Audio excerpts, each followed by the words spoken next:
tātou le tama. Ua foa ina mai mo I tātou le atali. Eiro na ua le maro. E ingoa fo'i o ia o le sirisiri ese. O le faipule. O le atua malosi. O le tama o le whaavavau. O le alii o le file e mu. Samoa e ua lata mai le aso sui fua le mesia ia tātou oli ma fia iai. O le tauvanga al Radio Samoa mo le nei tausanga o le whaasoa le anganga modi o le Krisimasi. Whaasoa mai I au lava o pule anganga o le Krisimasi, pe usu sau pese, pe whaifo I sau solo pule lava o e. Pu e mai sau video malafo mai I le radiosamoa.co.nz/Krisimasi. E ma whaifo I on e vili mai I teimi whaatulanga ino porkalame teitasi. E maua I loa wanoa e te anga waa ai le sei. Whaasoa le anganga modi o le Krisimasi, ia tātou whaatawa ina le Krisimasi malona winga moni. O le mea lofa fitu whai, o le nganga moni leo le Krisimasi. Pei ona whina ngalo alo whai le tua e fua e mailona tali e tua tasi mole lalo langi. Ina ia au mai ele whaora tanga mo I tātou uma. Talia lau video mai leso se fulu lima te sema, whangate leso se fulu maleivo te sema. O le awhatau nuu le sei leso se fulu maleivo te sema le porkalame o le maa lua le tae ao. Ona nei tau vanga o langolonginga ele o dentures. Telefoni lua fitu lua tolu. Tātou whasoa le nganga moni le Krisimasi. Ia manuia le Krisimasi mai le pūlenga ma la whaingaruenga a le Radio Samoa. Poi loe ma whai ona whaongara o Q7 e whai ma te pause molo whare mōmua. A whai fwoi o Ieiso mō kesi e ma whai ona tato sosoina o nisi a wala I whare tupe esese a tonu e whetau I matūlanga o loo langa timinei. On mata o nanga I Supreme Mortgages, mata o tifisoswani e sue se tali mo first home buyers and refinances. Walau mai au Sam le orua tasi o valutasi toluiva valutasi pe emaili mai I sam@suprememortgages.co.nz. Ua whaatonu lau whanau sia o ngā amata. A whai e te lalai mangeli sa sae po o nuu tūtua oi, whaafafonga le lei mai. O lea wau whaantua le whetūta I ala o ngā amata, le tolu se fulu I tūla e a o ngā fuai whanau, mai le tasi o I le 5 tausanga le mātutua I le vai aso. I oe, maua fua fo I tau mawha, walau lo le whetūta I ala o ngā amata, I le olua tasi tolu 5, fitu valu iwa fitu. Olua tasi tolu 5, fitu valu iwa fitu, mo se avanoa o lo walo. Talo va Samoa, wa ule nei o kasputi alu, a wale sui ale ngila wa ule kio.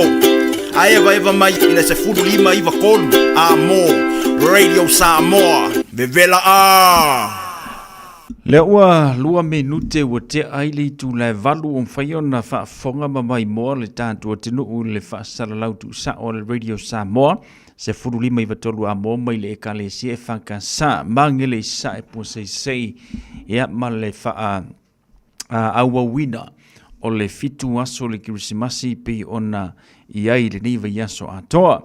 Ia le ala ua kolosi mai a tātou whaasalaunga le tātou ofisa nei ai o lo mawhai pea ona maua lo ua vanoe te mai moa ma e whaafonga iai I le wha mai ino le tātou ponkala me lunga o le Facebook page Radio Samoa whapena fwoi ma le YouTube channel pe ona iei le tātou porkalame I le nei fwoi vaenga o le fiafi.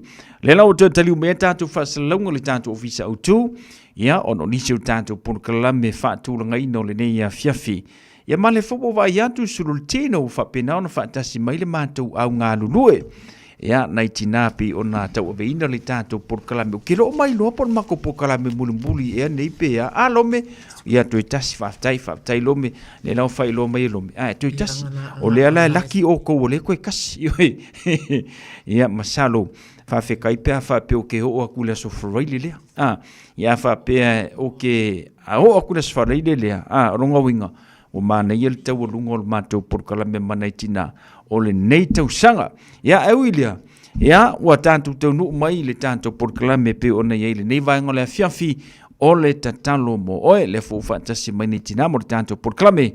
Ia ona whailea o se tātou tala muri pe amahea le tātou porkalame wa le maua o le tātou lasi porkalame o le aso wharaile o le vai aso fau. Sumai al whafongas whapaponga o le tātou porkalame o le tatalo mo oe.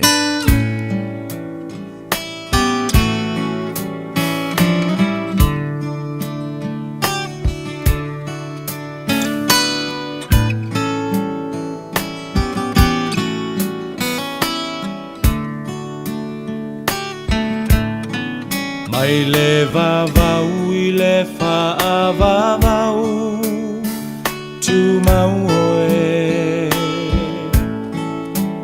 O le papa e le malue lue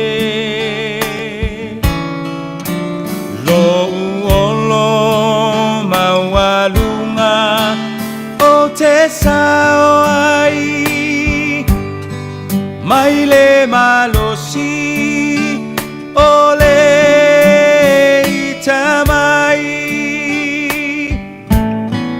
mai le vavau i le whaavavau tu mau oe o le papa e le malue lue lo uolo mawalunga o te sao ai mai le malosi o le itamai lo uanganga famanu mafafetai o le atua o le vavau na te umau oe si ia e lo leo malanga elelei elelei oe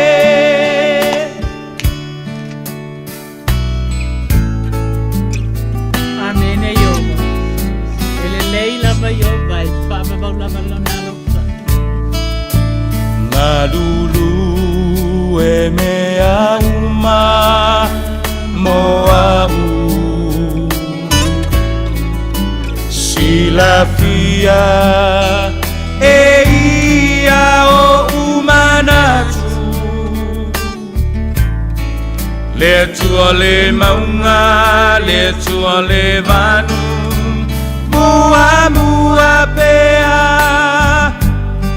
O lo le lei, le lei mea uma Lo uanganga Famanuma fafetai O le atua, o le vavau Na se uma oe Si ia e lo leo maalanga elelei elelei oe Amene yoga. lo uanganga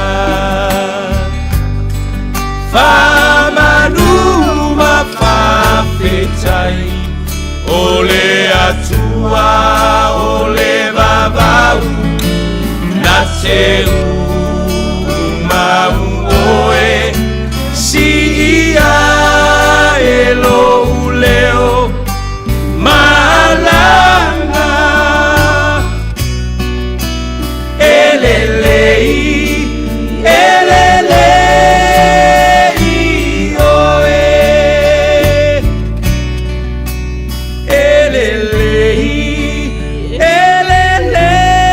elelei oe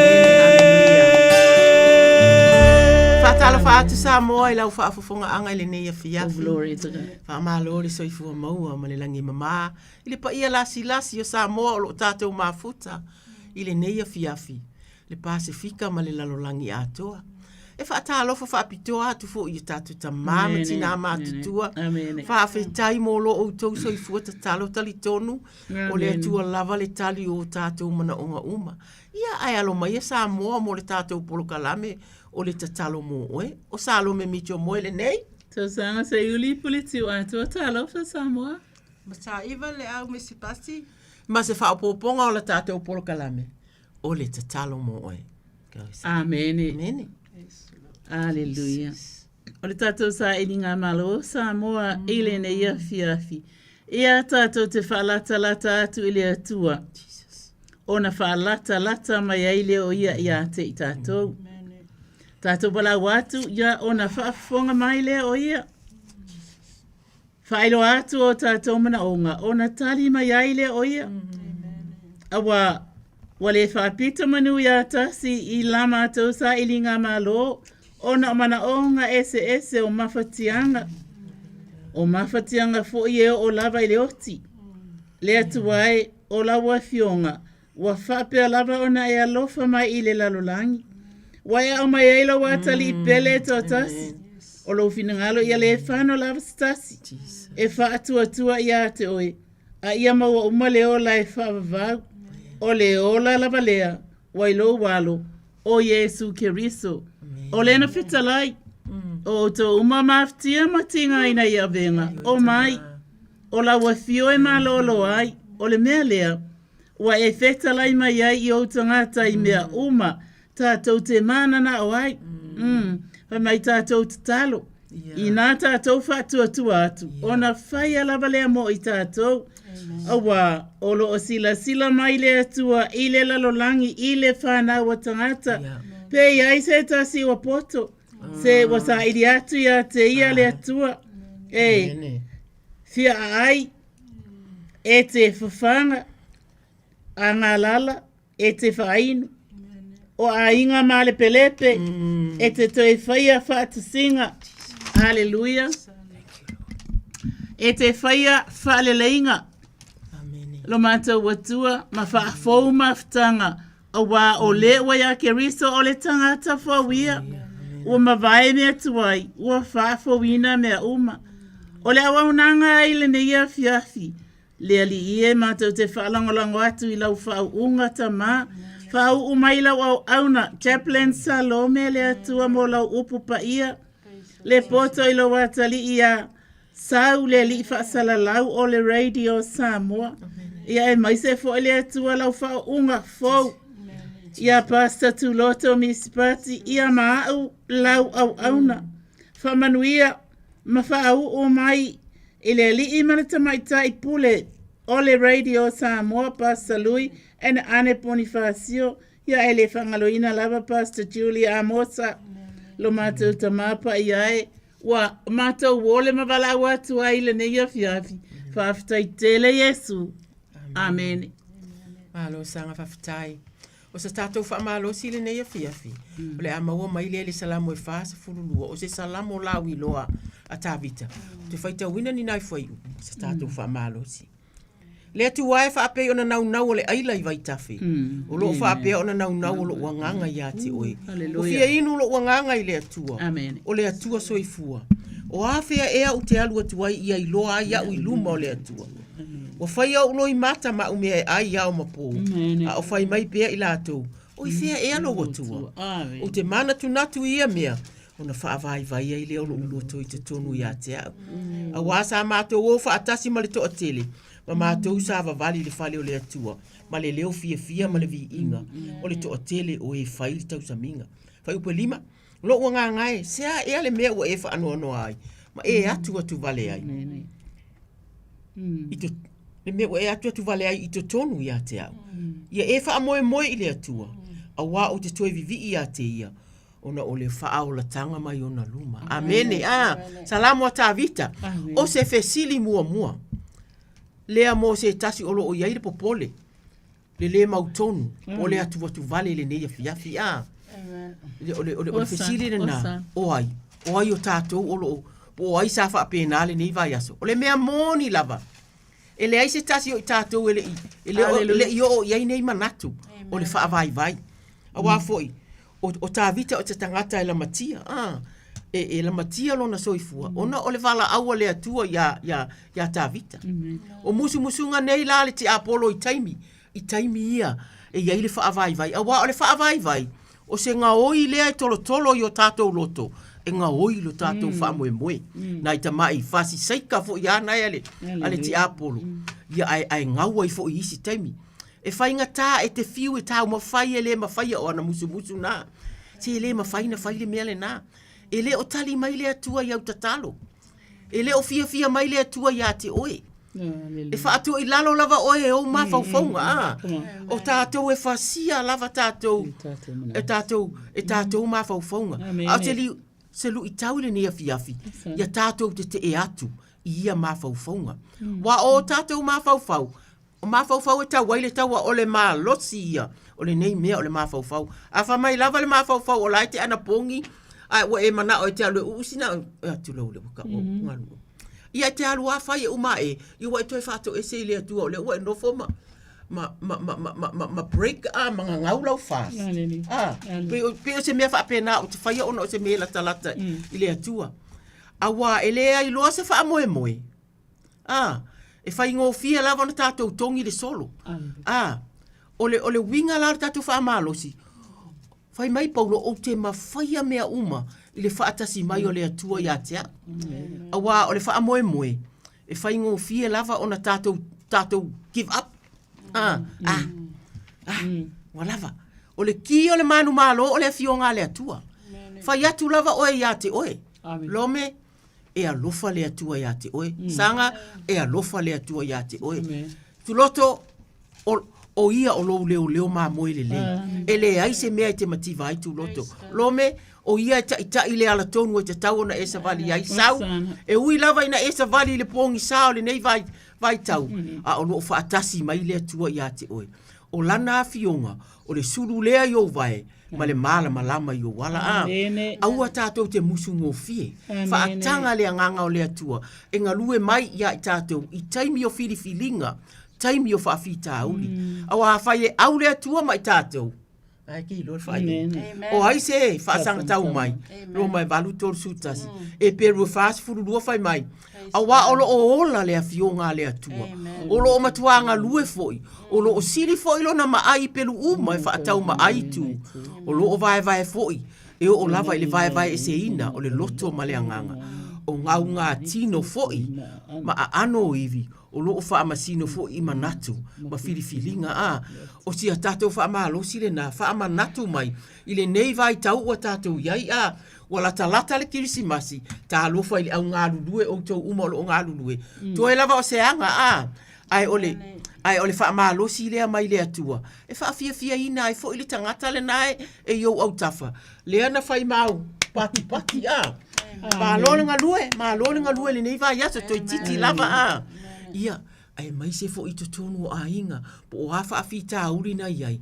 Ia o lea wha manatu mai lava e tā vita ia tātou. Whai ia te oe. Lo ua nganga, o lea le mea te wha anono ai. O lea le mea te atu vale ai to tonu ia te oe. Wha moe I le atua. A wā o te toi vivi ia te ia. Ona o le wha aola tanga mai ona luma. Ia, o sia tātou wha malosi le nā. Ia a ua te tala atu a tātou laina. Ia le atua. La wai ili tātou wala au lotu. Tu e wala au mai, tolu fitu. Ta silima iwa tolu. Na umina whatana. Tolu fitu, ta silima iwa tolu. Amene. Ia, lalo wasa. Whawhailoa iasu I le laina sauno mai. Ta lofa. Ulungia. Ta lofa ulungia. Ole toi kua ia o kumperkua. Ia ole. Ku pila I fo ringi vai ngole ato. Kai de lofa mole anga de le ole kua. Ia ka o. Manga o ngala vos koinga. Mia lava kalo I do. O wai lava mo kau au mo kua mo maka ya mai se foi si au panga me o lo ngo foi ngia la kalo mo la ko wai mo le manguia fo nga lu ngo ngi va ya ya mai se ya sala se murianga e pi marfana ya le fo mato fata si mala fana mo tai mankau o asiasi mai fo ko inga ni va en ole asiapi ia se kala kula ko inga lo la val soi fu ngia Ia le li ulungia ia wa fa fonga le upune ia fiafi o la auto e faita wina. Aleluia le salamo e fasulua ai pelua maltol. Aleluia. Ua fia inu lo wanganga I le atua o le atua sua. Mai o hafe e o te alu atu ai. Ia ilo ai. I o luma o le atua. Wa whai o roi masa ma o me ai. I ao ma po. A o whai mai pēr i lato. O whea o iai la o atua. A o whai mai pēr i lato. O whea o iai la o atua. Le atua whaafonga talo, le atua salmana. Wa e si la fia. Mana o ngalo tama i au lungia. Aleluia. Ma tau te wala au i lau whamalo longa mamana. Wawa e whetalai. Aleluia. O whaalava e malolo ai lungia lona tino o na vai o na lima o na mata o na tino atoa. Tama o e o le whaamalolonga e o le mana i aile. E i aile mana i lau upu a e whetalai e malolo a e whetalai e tau nuu le suwafa i e suke riso. E malolo ailo watali i nei a fiafi tu nātu i atu e mea uma o lo popole ai o ia. Tu nātu fo i lana whanau o muli anga epi o Sala o Monika. Aleluia. O Western ona uso tama o te talo i le mana o laua fio whamanuia. Fe au mga aluenga whamanuia ia o onga tama whaatai foi o toi foi mai le whanau mai Samoa ma le manuia. O le vihinga e foi ia ti oe whamanuia foi i lai ona a inga mai manukau tama e le aise me lilo i laua fio o e whetalai pe ona naunau le aile i vai tafi. E whapena le naunau watu o le anganga o ulungia ia ti oe le ia fiafi. Suafa Yesu. Amen. Amen. Amene, amene Ua unia. pa malo pa kita ia o tau whaletua. Le nei vaenga o le afiafi. Ia se taimi foi o le atau mawai o tau ia lupangia e le atua. Pa lao lao ala. Whiroa ia i maha inga mana i whanau. Ia le le. Ia o se talatu le alitama soifua. Soifua unuia. Soifua. Soifua unuia. Tolu fitu te silima iwa tolu mana ia le tātou. Ma losi le neia fiafi mō tātou malava. Lea na toi whai taula vai le uso. Ele sunga ele whai au iatu loto a. Ile tātou, ile wha amanatu mai pēa ia tātou. Taimi tātou te wha avai vai ai. Aleluia. Amen. Taimi fui nai ua. Ua langona le. Wali foi lalo le malos. Ai wa fa apel wa kalangua lo ka ma fau ia wala valo le ngaka o kolo ala le uma nga luenga lai fa ia polanga ka fai ka lo kuspa ia wa fa longo ko wa moya ko uma ka me fa pena. Aleluia. Uma fa ia ka uma ka ia ai tolu fitu te silima iwa tolu se vala au mai ia atonu ole nai o isi nai o fa ia la to fa atau le kirisimasi a olo o matou o matou i ila atu o matou nau. Ma i fisi ngā mea i ila nau. I ila ai nau. E wha maa lusi atu ia utou la wasau. Aleluia. Amen. Ia sau no mai, talofa. Talofa lo me misanga, whapopo ia tūloto. Nina malo. Ia malo puri soifua, whaftai more upa malo sinei tūlale a fiasi, vi ele atua. Whaftai hui mo tālisanga mo lia nawa ia so moa au siau whanau, e mai si siau e kāle isia. Ki ato o malawa, o le vi inga fo i le atua. Ai o mana onga masania, tui nā tisio tamatu i ina whamalua mano whalo, ia e mai si siau e kāle isia ato uma. Ai nga te itasi o nai tamau tina mātutua. Ai mai se ila tau lo whatau tulia pei mau tamalawa, ai mai tunga o nei o nanga. Ele whapito le manatu, ai mai se la tu umau tunu mau tangase ngase, ai mai se koi mau tangata mātua, ale mai o nai whanau, ia tu atilu matatu funu talo, ai mai se nai o ainga marawa mtama whanau se au e kale sia o lo nofo mau wala ai mātua ma ainga. No sa ili nā manuia a wānu o ainga mai kale sia. Mai se foi ngai o ainga i Samoa. Ia le atu o whaiwinga foi se au mga aduenga nei vai aso. Me se au o ngā nei whanau o whaau au kia. Ile whaangalo i nestasi o whanau whaftai tele mo tālu sanga mōlia. Ia wae moni a wa umian whatau tolia i tono mau tangata. Ai whawhetai wa i mai pialo na mahalo ia aso male aso me se fui se o whanau o rofianga i se mga luenga nei po ia tui nā silu mai ati o tau o roto Whakataita ia tātou mawhitanga tālo.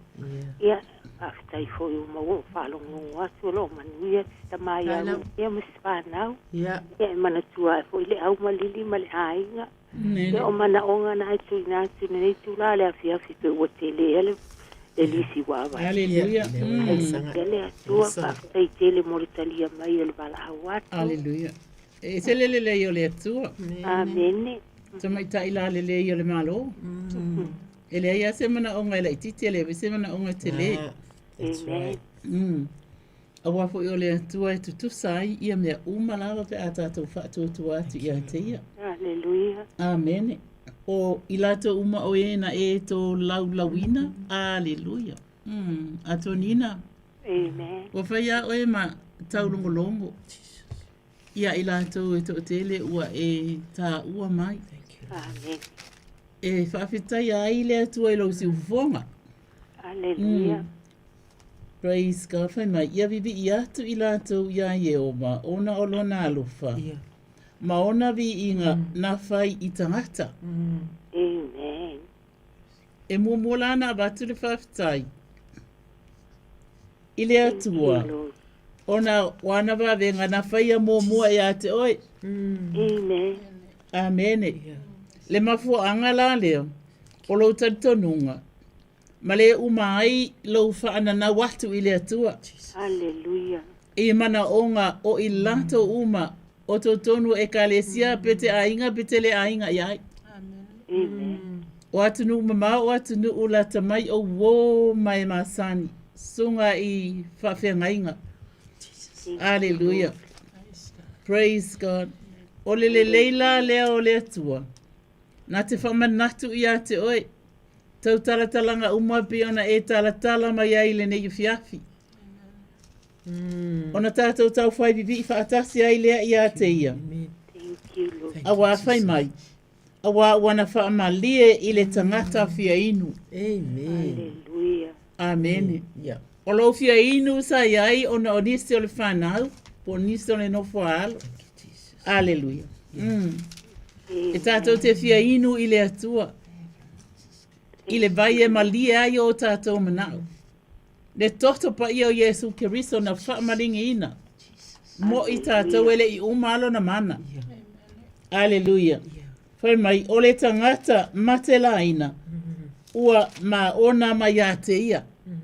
Te iloa. Talatus pa ia. O mana onga. E ma o ona uma mai a te ia. O lono winga e ta uma iai. E mali lie uma mai ia te ia. Hallelujah. Awa le mafuanga le o lo vini. Mai pe e te saunoa mai lunga le tātou wala leo. Ona i e mana onga e mana o mia. Ai le whaafufonga ina e le atua. A o lea la whe mai. O le tangata matela ina. Ua ma ona mai a te ia. Te iloa oi. O whamanu ia le atua ia te oi fo ni fiafti o whama ona i o mana onga lona winga. Hallelujah. E tu mua lau ipu. E tau masua lau ipu. Ona o le alofa ma le anga le lei o le atua. Wai ele tatunu, o i latou fo i olo e tatalo ai mo i latou. E le mawhai ana latou tu ina ifo fo i oi a latou tatalo. Arsu afa manu malo Yesu Keriso, tamapa i ai. Anga le lei wha awawina le mana lo wha malolonga le atali i olo i tonu mauta ngasa ngasa. Thank you, Lord. Malo si fau fia fau. Hallelujah. Manuia fau le atua mai a te oi. A mato i ele vai tau le atua le whaatatali atu fo i aso fia. O le a fio mai o le li o Yesu. Whaataita ma. A fio tu ma wai ke riso i to tonu i a te ia. A fio tu ma wai fo i ke riso i to tonu i mato o lo mato tau whai talo. Hallelujah. Awa au noa malo ua lofa Yesu.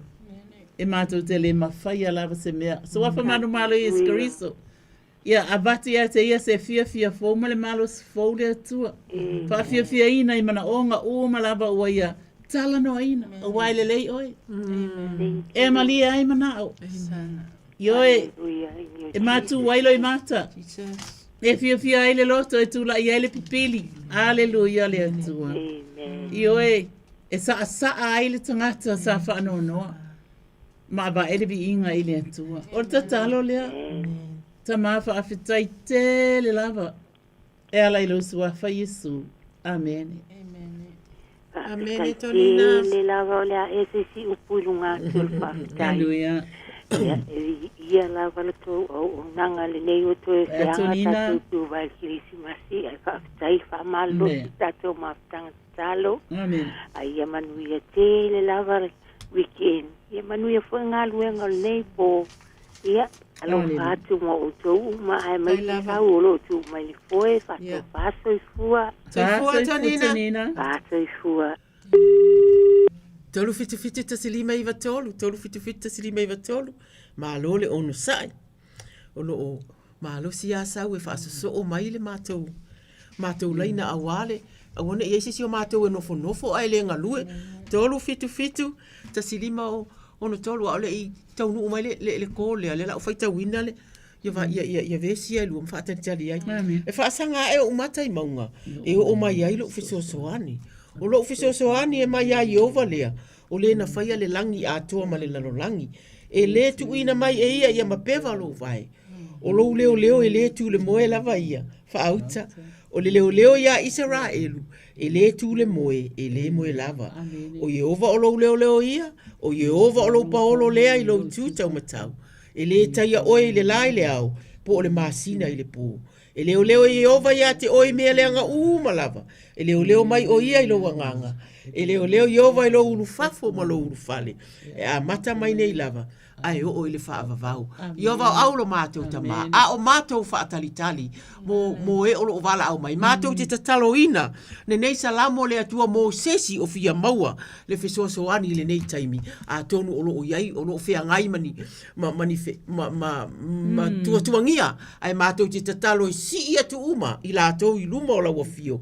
E tau lo le lei le atua. E tau le atua o e fia maua o e whaasanga i maunga. A wā a maua nunga le mea te whaai ai. Ia wā ave ese o mātou mata. Ma mātou. A ua mātou wā ai i lunga o lo o iai le langi. O lo o iai la wafio le atua e. Pai mai o le leo. Le atua e te le tu le moe. O le leo o e te le moe lava.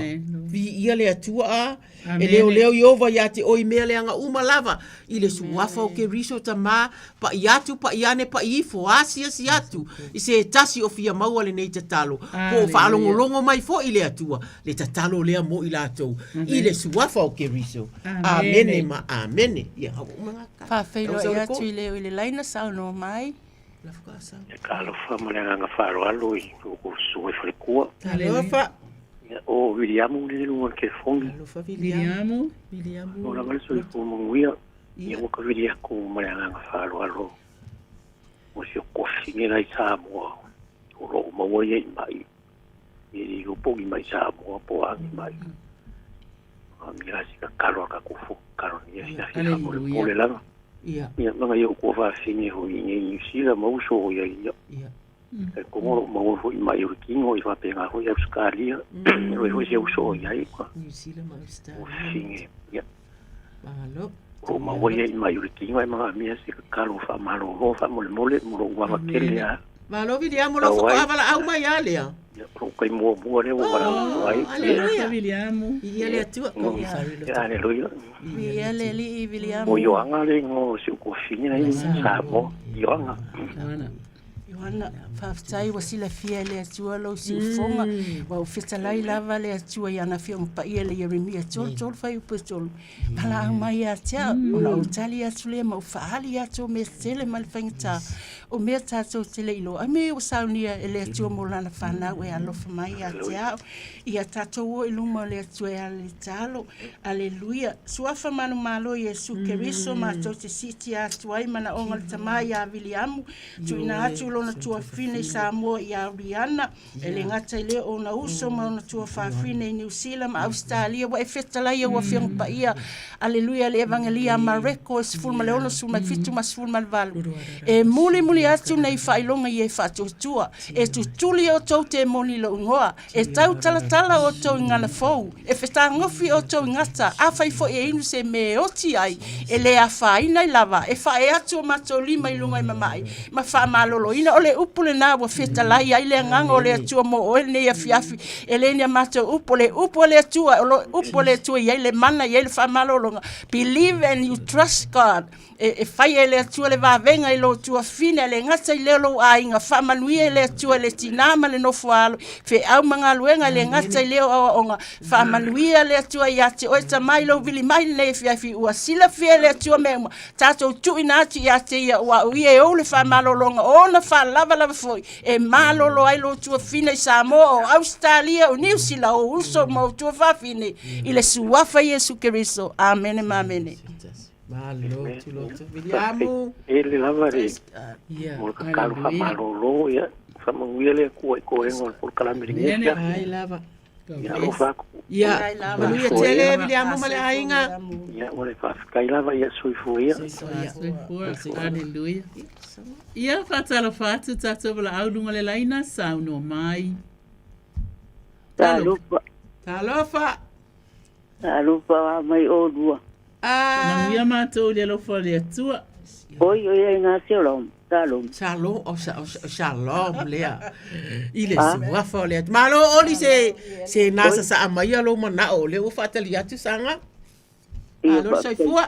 Paptai tilela ba. Ma mia voia i kale karo male pa malo si o skaile. Palo kwa usau de vela sau de iba. Malo la valta talo. Paptai le talo karo. Le sau next week se o kama Australia. Ia wani lei. Ia ia dia o makwele ngo. Ia me se foi se o fanga o mai Australia ko ke la ko ma se o fanga ngeng sila. Ia so. Ia le ka vile ko ai. Ma le fa ma la no ma le. Pa lo al. E ki ngala vole vo ki karo mga omia o ko karo o ko ya the kingdom. You are the daughter of the kingdom le ngal ke ku singa le o pe ka wa. Ma pe o ku ngal we ngapa ia le tu le lang. E ki ka lo. Le la va ma lo va ma lo. Ala ki via pe ko o mer ko ma kang ka kalo. Yo ti to ngale tele man tu le o ma ia lang ka sanga ma salome ma karo sanga ma ti to a. Chuloto pa sa iba. O loto o ia.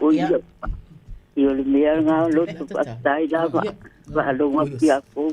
E mate mo fio fi au tāua le atue mea le talo. Malo fa malos. Ea le talo fai ko asili ngā le langi i lo mai kangaka le mele i le atua. Ia. Nane. Ia. Ia wamedi atu sanga. Ia pakai kar tanga ki pautoa ua lewa anga uroa. Hallelujah. Amen. Ia tamaita ia le malo.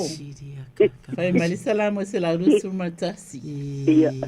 Aulun fo upo e fa. Fai lau tanga ia. Fai mai na ia fa atonga ina atu. Ia. Ia te oe ina ia ola. Ona fo ina mai ailea ia te ia ole ola. Tuloi. Amene. Whaabavau lava. E te ilole ola le talang mai, e le fiong pa ia le atua. Ola tuloi. Olo no winga. Te tulou lava. E ele taimi tātou te tau whai. Tu ua aile nei o langa. A ole ala e tā ua mai ole ola tuloi. Olo no winga, ole ola whai pea.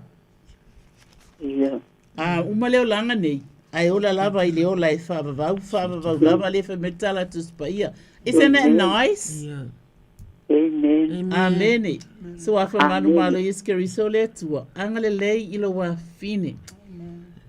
E ona nau ta inga fai pea ona mana onga ona olona inga ona olana whanau.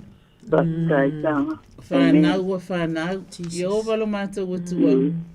Waleva ona e sila fia oli.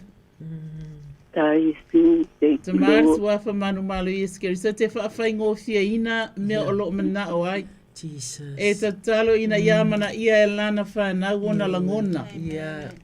Amana ia e lana whanau le atua na whautuanga. Yeah.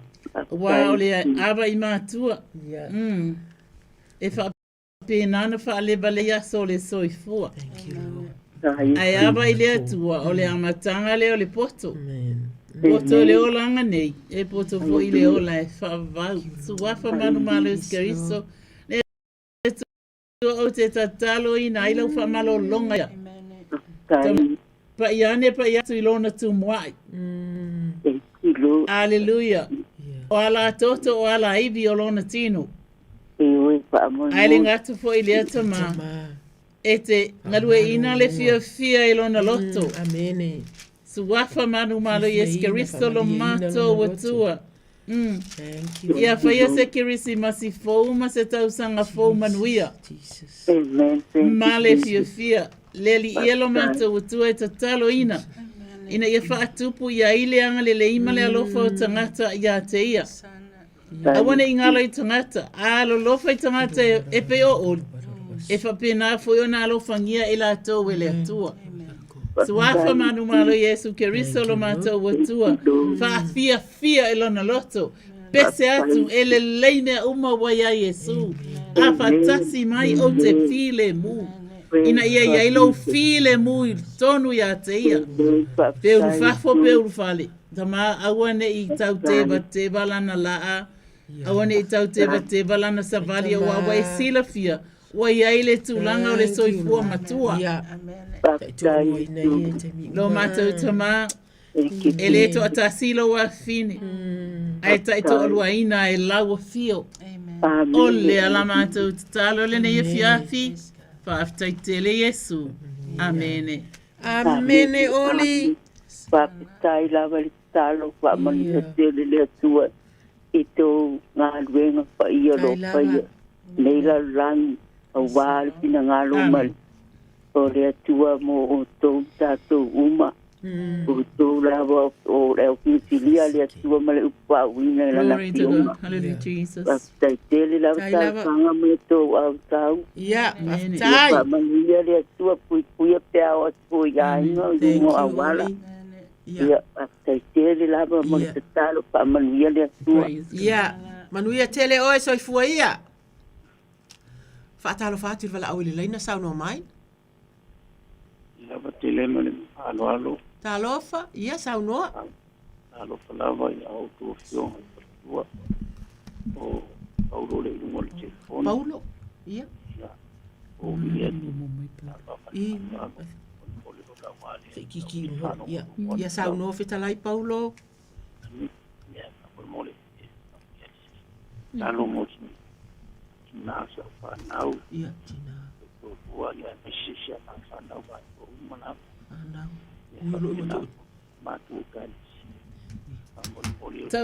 Tau saunoa leo tele mai fa mole Paulo. O feala ele tina o tamaiti Paulo. O leo.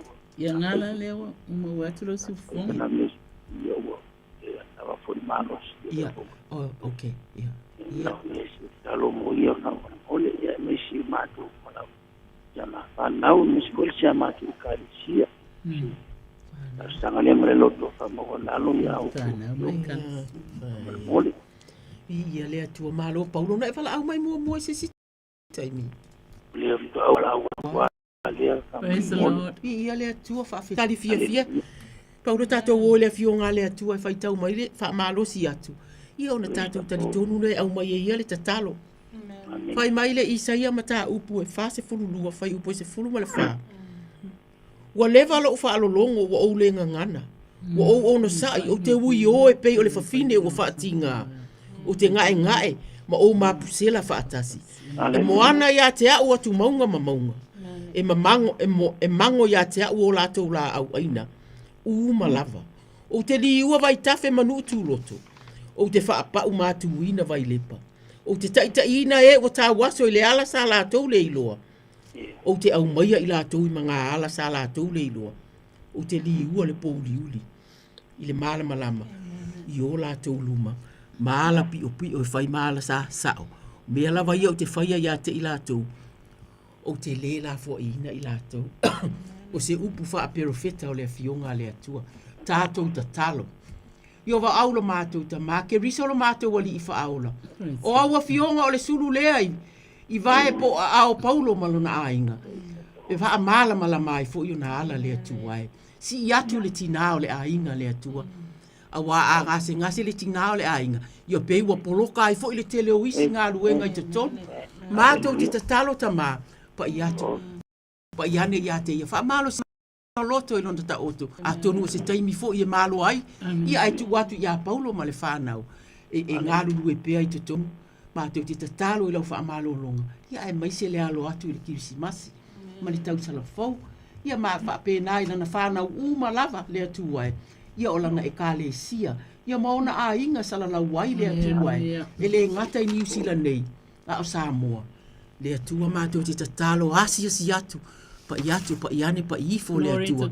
Loto te tele whanau le atua. O toi o se anga uma onga a tonu o whaafia ina mātua. Ia o ngā luenga o lo whenga iai. Tautua ina o e kālesia le atua. I o a uma o le fiso o tai i Samoa. Ia ma New Zealand. Ai mai se fo ini tiute. O lo o iai mo le e kālesia le atua. Ia ola le tatalo a Paulo ilo na e kālesia le atua. Ia a vea lana, pa i atu malana, pa i ane le tala noa i se tasi. E wha ama alosi ia i lātou. Le mea alofa o lo whea alua i ma le tangata kerisiano. O keriso lea o lo i te tonu ia te i lātou. Ta maa o a uma lava, ni mea o lo ilo na loto malo na nganga e le o tauta umaia. Maa tau te tatalo ia a fia ina le atua. O na fia tofanga.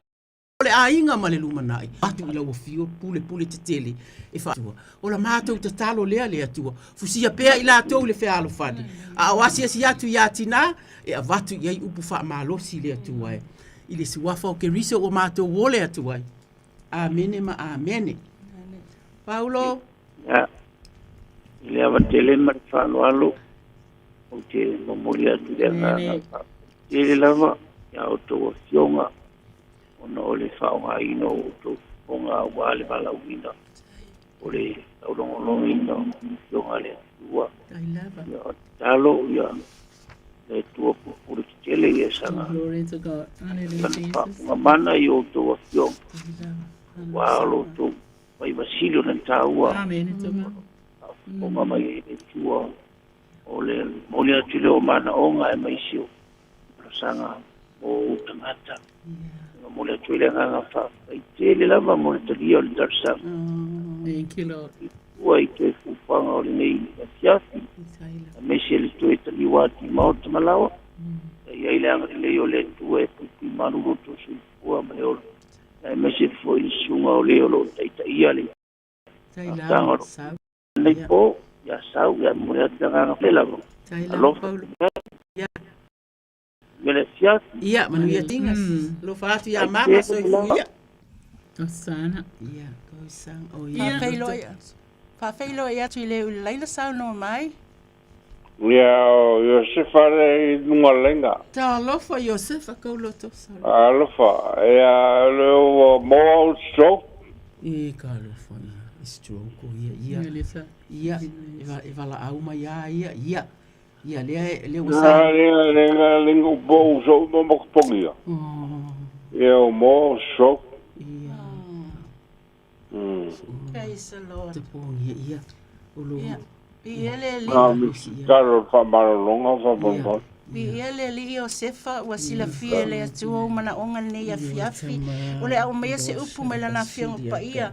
Aleluia. Ole sila fanga le atu ole tusia. Salamo tabita ole au faita wina fai pusu tolu fa awasa ya te o mana tunga na e ufi ya te o manava o tina o te vi ya te o awana fai ya we alai ona matauti ya maofu tele ai o mea na e fai o mea mama na ia o matua i loe ya nei mea ele i lilo lo tino ya te o ina ua fai ya o ile mea lo loto ina ua sauni ya i mea lo loto ile lalolangi we fafufonga ua talaile nganga o le atua mo oe. Aleluia. Ile evangelia matai sfulma le fit sfulma tasi lo feta la Yesu. I o to mai atia o to umai tinga ina mafati avenga. O fo e malo lo ai o to. I o to wa moina la wa mo mai o to fa o ya tia le nga malu male loto mawalalu. O na mawale o to malo longa mo to nganga. Wai amengo fiela wa mo o la wa venga fo e mama ia. O feta laile nganga o Yesu ia te oe nei a fiafi. Aleluia, o ame o lo mau ai o le stroke. In the name of Jesus, we speak life, we speak the word of God. Ia wha penau na wha malolo ia te oe. Fiatala Yesu i le pipili tula ia na ave lo muengo malolo. Fiatala Yesu le tutuli wha longo. Fiatala Yesu le ngungu. Le aise me lilo si la whanga le atua lo mana onga tamai nei a fiafi. We believe and we trust. Whai mai atua lua to tolo tataloi lo suafa. E iai fatasi ma le atua. I le suafa Yesu keviso. E malolo ai o le tuangane. I le suafa Yesu. Amen. Sefa amene. Ia, whakairama mone. Whamarolonga, ia. Ia, sanga tatalo pia mo oe. Ia, ia tali le atua whaali. Hallelujah. Ia, look after yourself, Sefa. Ia, soifua. Ia, soifua. Ia, malole ona sai tata wala ulungu le laina. Ia, le atua. Ia, malo lava, whaftai lava. Ia, i laki. Ia, wale wafo e le wheloa i tātou o nei le lava. Ia, wheloa i lava i lunga le atua e le laki. Ia, whaftai mo le awa noa. Ia, o le mea lava i tasu nei lava sianga i mama i utino. Ar whafia fo i le fo wasau. I whamole mole le awa ma whaaloalo na i usu mo tuangani ma lai la toa. A inga whanawa na i o anti mo praima. Ia eri manai e kumatangi. Ma motiana whamole mole i whapia fo ina i o anko nai mama i tinga ina taimi nei. Ta whilaulungu. Soli i mana i lato. Whamole mole i whapesio e kālesia. I ta mama tina matu ma le lautele whamole mole. Le ngata i leo le ainga si o to olo i usa matu whawhine mana i lato ainga. I le awa ma le whaaloalo lava. Whamole mole whaptai. Ia, hallelujah. Metala isa i e whasifulu. Wha upo e torse fulu. Pen mai. E vai mati ngā ina tama matutua. A o tau le lea. E pa u lava i lātou. A o e whatatalia i ova. E to e whaafowina lo lātou ma losi. Hallelujah. Lo mātou atua. Wa le tasi a watu lasi le atua ona whapena ona wala au mailo wa fine. Jesus. E tu ina mai ona mana onga o ia ma le nofa alo ma le tamau le ainga. Ai le ngata fo i lea o le ainga o le tamau le ainga o lona ainga. O tamā matina matutua. Leli ia le suafa manu malo iskeriso. Ia mato te watu whaatasi ai maia.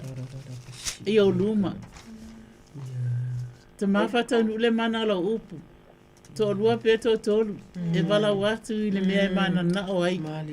E te whaia lava. Suafa manu malo iskeriso. We claim the power of your word. Lo mātou ta māpa i ai. Ina ia whaataunu ina a wa ola upu le ola. Mai Yesu Keriso na o sau. Ina ia o tau maua le ola. Ole ola whaiwhai pēa whai mai ia maua atili ai lava. Lo mātou ta māpa i aere suafa manu malo Yesu Keriso. E mātou te langona ina ona mana onga. Le atua wa whaisina loa. Ona asi o ia le whalimai ma te sau. Ia ai ele langona. E tele mawhatianga ona o le maa whauwhau olona loto. I mawhatianga olona ainga. I ta maa matina matutua. I le soafa manu malo Yesu Keriso mātou te tui nā atua ia whapena ona ia tui nā atua ona mawhatianga ia te oe e te tau avea e mama ai. Jesus. Hallelujah. Wa o fionga nā whai mai au mai ia te a batu ia te oe mawhatianga uma e mama ai. I le soafa manu malo Yesu Keriso. E tari tono ona o le loto alofa o ia e mafua ai le atua. Te amea umale. Ona ia tau longo mai. Thank you, Lord. E mai se foi le no fua alo. I le suafa manu malo Yesu Keriso. I mātou te tuina atu. Ina i whapena ona tuina atu ia te oelana abenga. Ne abenga alo na ainga. Ona aunties ona uncles. O e mamau o e lata mai. Fai fe au alona a inga e tali tonu. E le o mawhai ona tu au no ina fo ia i lātou la lātou talo. O na mātou te langona ina. O ia o se tina e tau si matua, ai whatau nuu ia le mana o lau upu. O le aba i mātua i wha leva ina ai le soifua i le ngata i lea, le soifua manuia. Wha mole mole lo mātou ta māpa i ai. O la mātou vala au lea. Aleluia, tama ia whapena tutu angeru tutonu o lona whare. Ma pelu wafi. Whanua atoa le suwafa manu malo Yesu Kirisi. Le atua o whapena anu wha lata atu ia atua lana e kalesia. Nā te tā ua pea ia le atua whamanuia fo i te talo le kalesia o lo mātou tau fo i tutu whatasi atu i o luma. E mātou te si i mai whaatasi atu i atu o ele li o le fo mai o le ola. Ola nei ma le ola e le uma. Whaafetai tele lava tamā. Whaafetai Yesu. Whaafetai nganga pa ia. Amene. Ma amene. Amene le laki. Whaafetai lava le alofa ma le anga le lei. Aleluia. Mai nei whaafetai ulo lofia ngai maa. Alahu lo nio ngai whaafetai. Whamania te mai langi ate o tō fuetaini. Aleluia. Mai ai ma o mātua tato po kalama. Whaafetai tele safa Yesu. Amene. Amene le laki manuia tele, manuia le weekend. Ia, whaafetai lava. Aleluia. Soifua. Soifua le laki. Soifua. Ia le atua Samoa e talo fai o loi mata o le fia. I tele o winga uma o le tangata o la ua uma na tatalo toi wala au mai foi. A le au fai tawina le fionga le atua ma whaatalitali a tātou laina. Tolu fitu ta silima iwa tolu. Fai mai le salamo e fitu se fulu ma le tolu. Fai upo la au fai tawina. Oi ea se ua ia te au i le langi. E le ai se tasi le lalolangi o te fia ia ina o oe. E vai lo tino ma lo uloto. A o le atua o le papa ia o lo uloto. Ma lo utofi e whaavavau. O lo utofi e whaavavau. Samoa e o le atua lo tātou utofi. Talo whae. Po ai lava o ei loa. O lo ofia maua le tatalo. Nai a inga o lo lalo vawa whanau. O yeini ese esenga. A inga o lo sa ili manuia ni nai no foanga e feololo atu i se mea ono no foa ili nei taimi a. O whanau o lo whaatali pea mātua i le vala au mai whaafeso ta i mai. O seisi ua leva o na ngase. O lai whaafofonga mai lava i le tio e le vala au mai. O ai uma o tou. Mātou te manatua uma o tou. I le whai upu lea o le whai mai le ai seisi o le atua lo tātou tofi. O le atua mea uma lava. Whai mai sa moe le taimi sa ta whaalongo i ai sa moe. A whai ai seisi e ua nofo i se tamaita i o se ainga. E iei le upu e whaapea. I o le tofi lava. O le tofi lava o se whaiava atu lou. O le upu o le whaiava. I o le afoi. O le tautua ina o le ainga. Ngā i o inga ma. Pe o le winga le nā. O le atua. Tau le atua o le tofi. O mea uma. O le langi e tumu i whaamanuianga. O le atua o whaamanuianga. I ova au lo mātou tamā. Ina i tele upu le atua. O le upu moni lava tamā.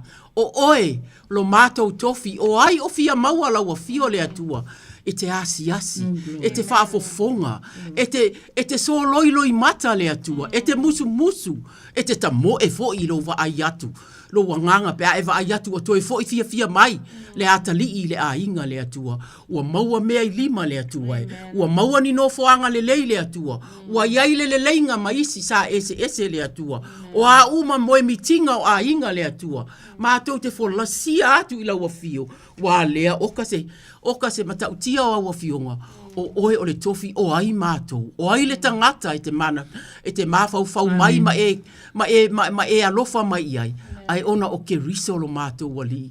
Lea na maliu ona o a mātou wanga sala, ua mawai le mātou fesota inga mana malau a fio, lea e mawhai ai o na mātou ta talo whaapea i lau a fio, ta mā e te sila fia po ai lava o fia maua le nei ta talo, pa i ane asia si atu le atua, wha atu lai wha malosi, i le suwafa o ke riso o mātou wole atua, i malo mātou loto, mau lalo ta mā, o oe le tofi, so o seisi, o loo iai le lalolangi nei, i le suwafa o ke riso. Amen, amen. Thank you, Lord Jesus. Jesus. Ia lai ia vanua sa. O yo loto ye. Ia le. Ai matai ata tu reina ai fai ale tatalo i. Ia o te pia whaafitai le atua o Meni. no sa tu ina atu ia whaamoe o whanau o nisi o whanau o whaamanuia inga tolu o onga. Aleluia la o maia le upol potso Solomona mo mua.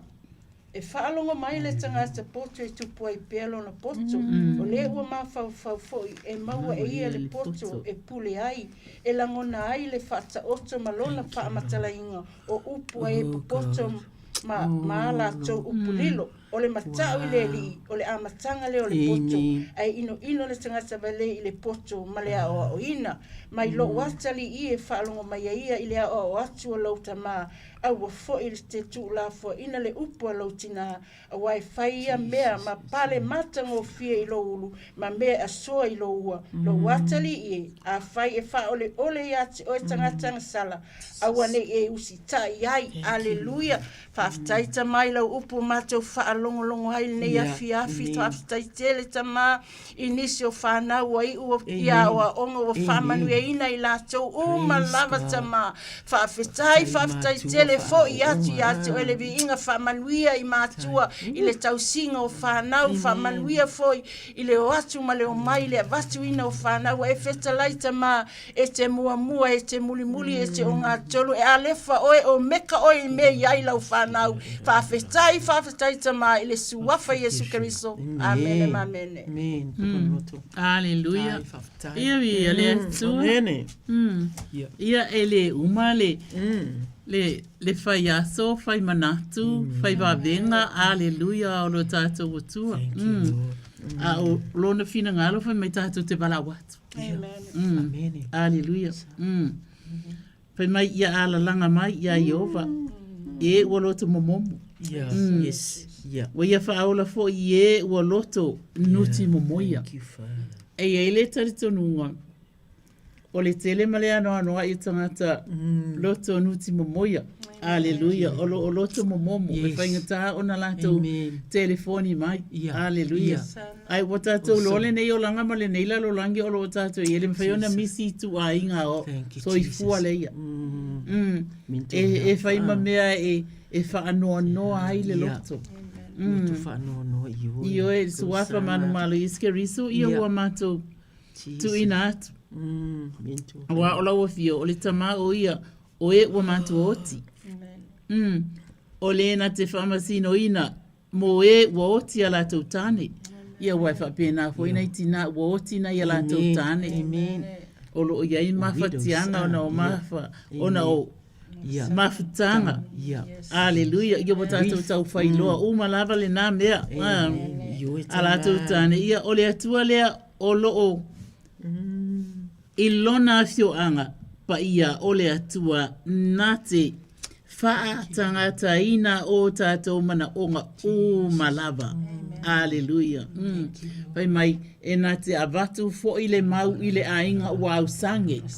O lona winga e le na o tangata ai avatu fo i le mau o lona tamau ainga i so o se mea lava. O le loloto lea o le mana o le upu le atua. Pai mai tātou wha atua atu ia te ia. Pai mai ona whai alawa lea mo i tātou. Paftai ai lea waile o se atua e longo noa. Pai mai walau mai. Ona o tali atu ai lea. Aleluia. E mana o le tātou atua e whaai lo atu. Mea tātou te mana na o ai. A wafoi. O le tala tus pa ia whai mai ua umona whai. Ele ai semana o ngā ele i mai au na whai e Yesu Keriso. Pai mai I lunga lava o le nasa tauro. Na whetala ia Yesu Keriso. Ua mai a. Ua whai le nei mo o tau. Pai mai o ai se fia inu sau. O ai se fia malolo sau. Aleluia. O ai se mawhatia sau. Pai mai Yesu ua umona whai. Pai Yesu wa umona totongi ina le tau. O le tau e le pala. O le tau o le soifua o Yesu Keriso. na malingi mai ai lona toto i lunga o lona tumua i se itulo. Se o atu i le alofi ona vai o lona winga i whai lo i ai tatou. E le se mawhatia ngai le whaia. Pai mai roa, ua maea. Samoai o atunu mamau, o atunu ula tamai. O a inga o mawhena whaafonga mai. O i lato ele o mawhai o na vala au mai. Aleluia. Whetala Yesu mai sau. Ua umona whai. Aleluia. Mai. O te le tu lia lava so se tasi. E sau ia te au. Ai mana o le atua. E te vala au atu. Awa ua umona whai. E whai loa atu lo manau. I lo vala au atu e ala le suafa o Yesu ke riso. Whai mai ona whai a lava lea mo o tō. Te mā whaafitai tele lava. Whaafitai lo walofa, whaafitai lo wanga lei. I le suafa manu malo Yesu ke riso. Amen. Amen. Ia, o le a foi.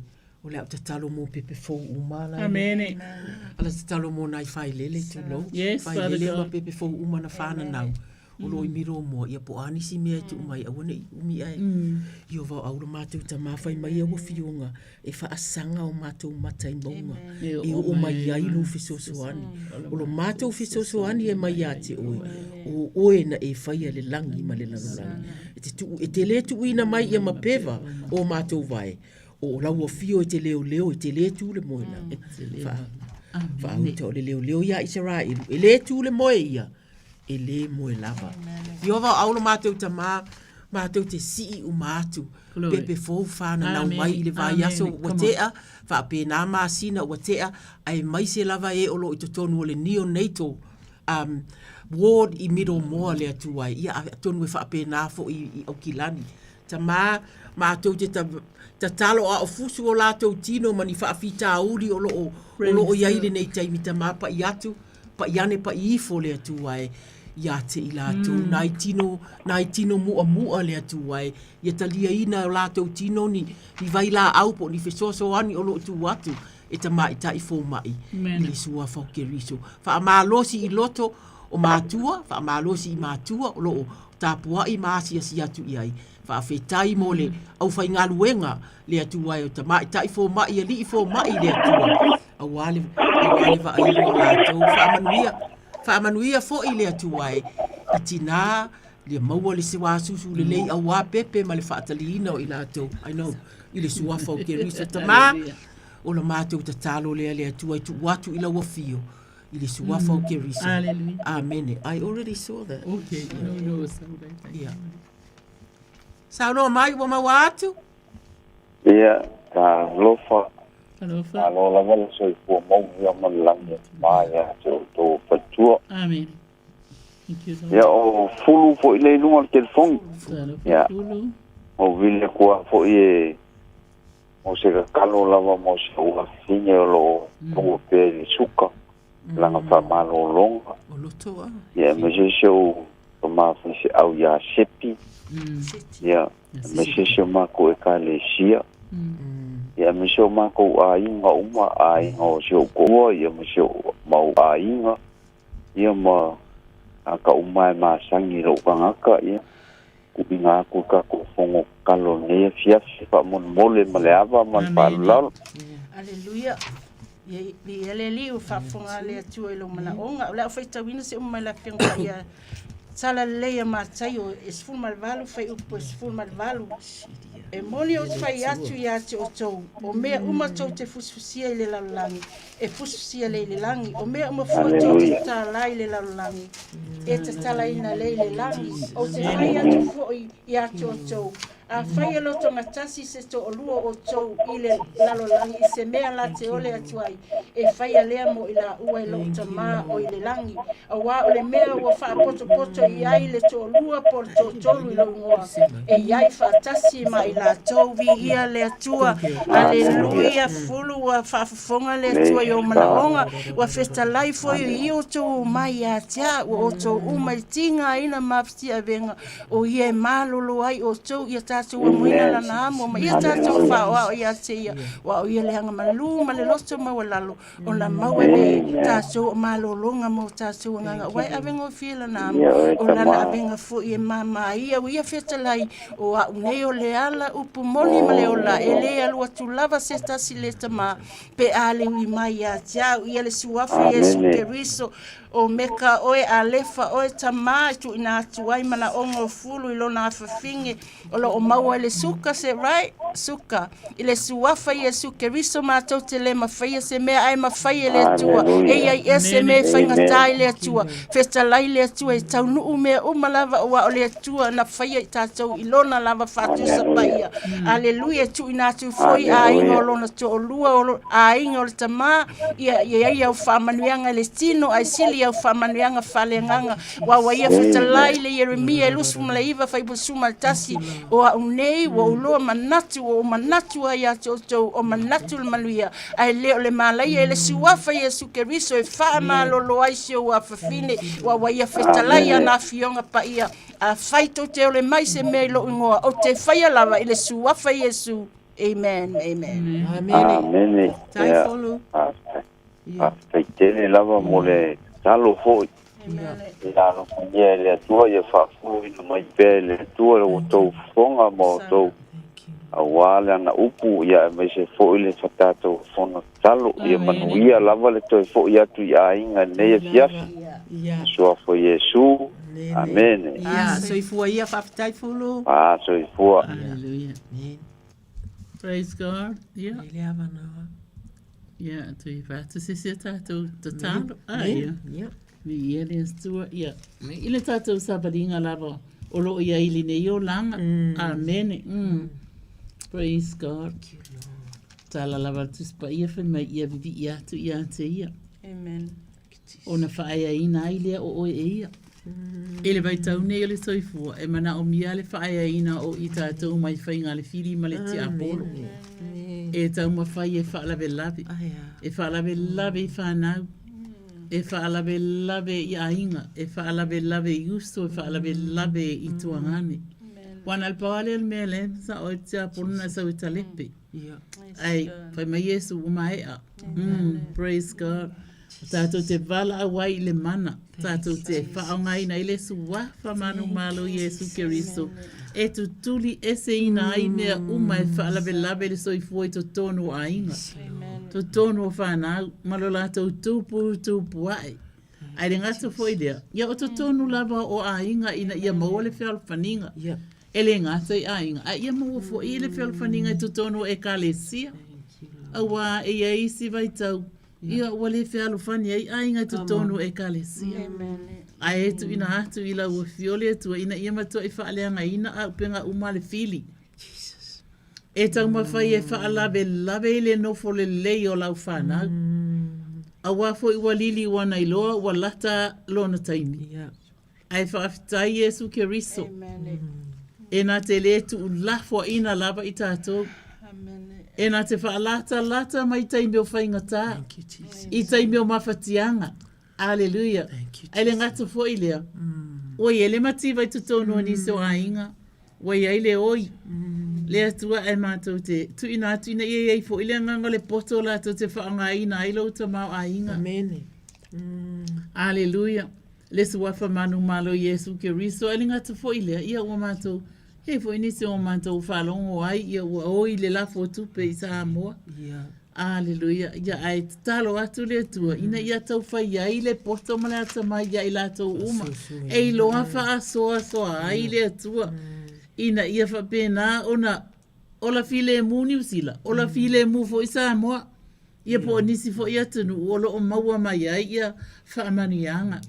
Talo le suafa manu malo Yesu Keriso. Lo mātou ta māpa i ai. Aleluia. Se ia angale lei. Pesoa soani ina ia whaia e mātua tū maanga e te tau ona wā ai e whanau. Ona e taritonu ina ia e nisi ainga e o ai tu tamaiti, tau si tamaiti. Aleluia. Ai wha mole lo mātou ta mā, bate ele poto male ata mai, o ni wha tau ngā ina le ta mau ainga ua a mai ele atua. e whaasoa i tutono le ainga, ia whapena fu itina ia mātaala, e tāpua e le tamā o lo alo e whainga aluenga, ia iai po inisi ainga, ia ua lātou tā ua mai ia te au, e tili o nā alu le tina e whainga aluenga, e te le e o loro le tutongi, ai no fo ia le tamā e whapena, ona vaia ia le whanau, ia ai tu ina atu lava tamā tu wafa manu malo Iesu Keriso, ia wha malama ina lo walofa i tutonu o ia ainga. Amene. Aleluia le atua ina ia maua fo le whea lufani e awole wha le whaite oa ai le tasi i le tasi. Ai whaonga ina apa noa ua whaonga ina mai ai e le atua e atia e ai ainga. Aleluia ele suafa manu malo Iesu Keriso whapena foi. Ia ona tu ina atua i foi e kalesia. Ia e fo inisi me fai ana soani lo mātou ta mapa ia e angali leila u fio. Ia ai ia mata ala foi. Ia. Ne whaanga ina le oa ma le tamau inga e au mai ele atua. O lo mātou atua pa ia e ua mātou iloa. E lei lava se mea oli ilo i lau sila whanga o mea ia o lo o mātou wole. Ma wala au atu ai. Totonu e kalesia, totonu ainga, totonu o ngā luenga. Ia. Aleluia, tamanga lei fo ia lima tamai tai fo mai. Ia. O lo fea ngai. Ma le tau singa.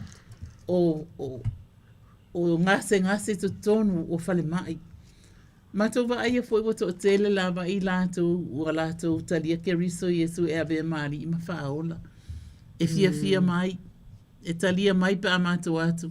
E asi atu iai. Yo e tama. Tama, whaafitai tele ai angale lei fo ila o fio to tonu rest homes. Yeah. Yeah, that's good. Matu wa ia fo ia na lei la ia mawhatianga o nise to tele ino no fo ele i o atu lava nisi asi atu ia i lato. Ai fo inisi whaafetai le atua o lo o iai fo inisi o lo o matua lo fan lava ina i o lato o matua ia maasi atu iai. Iai fo ina i tangata sa moa o lo o iai na fai mai fo ini mori mau matango fiana lei la. Aleluia. Yeah, come on. Isi ona ainga ia ai mai se fo io siana whana. Ua whaamania ina ele atua. Ia ngā luenga ma me o iai. Wale a vea lale nā ma mea ele o mai ai ewa aile tama. Aleluia. Whaapenana lato wasi sia ai. Ua whaingo ina ai. Ia lato ngā luenga whai. Thank you, Lord. Aleluia. Ia lo mātou watua pa iai. Whawhitai tele lava i le mata ata o nai teine fō mai. Ia, amen. Aleluia. O lo lato tausia ia mai. O i lato su wafa manu malo Iesu Keriso. Ua mātou wa ai le to tele o tangata ngungu. Come on. O i le li ielo mātou watua se i e whaamatala o lato laulau whaiva se tu lau. Wow. Amen e le tua wai ei ese mai whainga tai lau a fio. O le tali e le ai. Le tua i angale lei. Ia mawhaiona lātou pepese i pese o vi inga e whai e tutonu. Aleluia o tutonu rest home. Oh, hallelujah. Lo mātou o tua. Ia le ngata fo i le te angale lei i whau uina mea uma o lo whai ai tutonu. Aleluia le suafa manu malo Iesu Keriso e ala i le bala au. Amen. Amen. Amen. Thank you, Sanga. That's good. Ia le atua, ia olo lava olo ia ira mātou taimi. Tolu fitu. Ta silima iwa tolu tu lau. A ole a tātou ta talo mo le mālo. Fai mai paulo o whea lava tau tēne no fo ai. Sa o au. Sa o le fionga le atua. E te tau ana tātou ta talo mo le mālo New Zealand. Pape nā fo ia fale pui. Ia o a umanisi e au mai. E le atua. Fai mai le salamo e. Fai mai le mātai o e fitu. Yo tau o le atu ona fo ina mai lea ia te outou. Yo tau sa ili ona outou maua ai lea. Yo tau tu i atu ona tō ina ai lea ia te outou. A wā aise o le atu e maua e ia. O le sa ili fo i e iloa e ia. E tō ina fo i le tui. I le tui atu. Yo vau au no mātou ta mātou te langona atu lau si ufofonga le atua. Ia mātou o le atu ai ia wafio. Ia mātou sa ili atu. Ia mātou tui atu. Ona tō ina mai ai lea ia i mātou. Ta mātou te talo mo le mālo New Zealand. I ona tai. I so se vaenga. O fai o lo iai lea tua. Si atu i la wafio mātou te talo. Ia iai fuafuanga. Ia maua alatou whaai unga tonu. Whaai unga e fuafua i le tō whāma, le tō whāle atua awale wa ai i le atu nuu. ia mamea o lo mana o mia le atu wai. E mātou te tatalo. A inga pe o moina e sanga matu loto isi le atu wai. Alo fangia e atu wai le nau le nau e a foi. Ina ia faale leia le atu a inga. E mātou te tatalo le malo ni usila. Iane pa ifo la ua fio le atua whaamanuia taitai, whaamanuia i whaipoiponga, whaamanuia i a inga, a lato whanau le atua e moni e vevesi polo kiki. Ia at the end of the day, e alu lava i le a inga, foi i le a inga, e toi foi i le au le whaipoiponga. Mātou te tatalo whaamanuia ia i latou le atua. A vatu le mawhau tonu le atua, le a lofa whai mea wa ai le atua e po o fea, o palala, po o fea, fia maua le whaamanu ding ma mea uma o lo e vevesi ai le tele o taimi.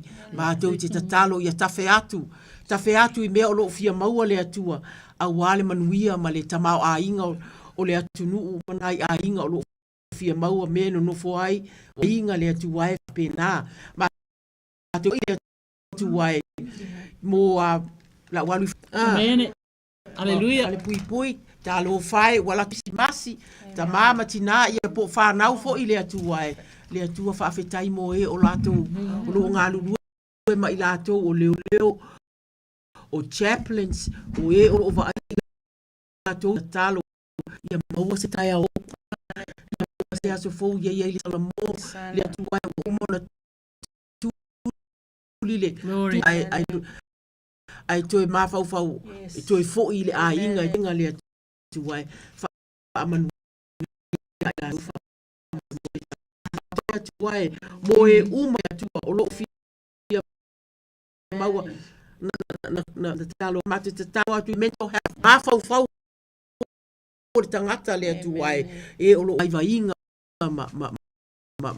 ma afia inga la fa mental health workers i counselors le tuai o ai o fatua ma tu te no ia malo si le lato o le atua a wale fa malolonga ia la atu ia te ilato o ai o lo tritonu ile atua o ilato a one ingalo vala au pea ila o fio e ui lava ina ia fa afita o li ma tu te talo ia tu ia te pea mana tua le tatalo le tamama le tina mana tua le ekalesia o lo tapuai ma te tua a inga o lo mana tua ilato ili suwa fa ke riso tamama tu te talo o la o fio lava te opongi umamai i lato i nei taimi whainga tāle atu wae. Mātou te tatalo i mo fuala au wha sāina. Ua mātou langona, ua mātou wā ai le news ta mā ai. Ua tele ina corrupt umai matangata i totonu o le airport. Le atu wae ua whaafeso tai ua lato i loa mea se a la lava e whai ona o le nau le tupe. I le suwafa o ke riso mātou te tatalo le atu wae. Whaamama le atua e fufulu ese.